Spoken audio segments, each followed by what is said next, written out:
Hi, Rich Karuba for bowlingball.com. I want to talk to you about 5 bowling wrist positions.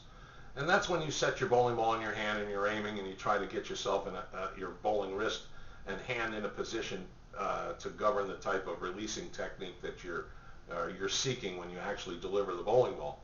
I call them hinged, broken, straight, cupped, and revolved. The hinge position, just think of throwing a frisbee where your hand tilts inward like this and you snap it back when you release the frisbee. When you're throwing it out in the park, you can actually release your bowling ball that way. The revolved position would be to get the hinge position and then cup your fingers forward. So you're tilting your wrist forward, plus you're in the hinge position like throwing a frisbee.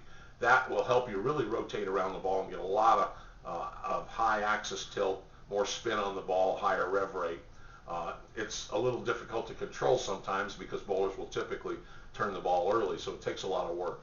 I recommend when you use either the hinge or the revolve wrist position, you work with your certified bowling instructor, have your coach handy to make sure you're doing the techniques to your benefit.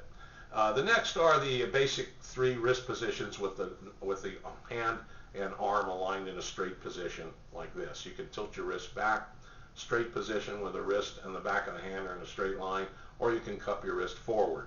Those are 3 extra positions you can use. Now, of course, you can use intermediate positions and create a lot more than 5 different wrist positions, but you want to keep this fairly simple. In fact, most of you need a bowling wrist support. You don't know that, but you do. It would help you. If you high average players and highly skilled players have a technique without a wrist support device, by all means don't change it. But just be aware that you can vary your hand positions to get a little different axis tilt and different rev rate on your bowling ball.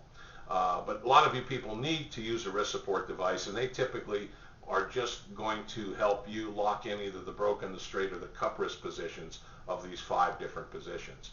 Now that we have an article in Bowlversity that discusses it a little more depth, I hope some of this information helps you and makes you aware that you can change your wrist position to change your release on the ball. And you should be aware or advised to work with a coach to help you pinpoint. Somebody could be with you in real time and pinpoint exactly the best release for you, and one that you're capable of repeating over and over and over and make a precise and a good bowling delivery. Okay? Hope this helps. Thank you.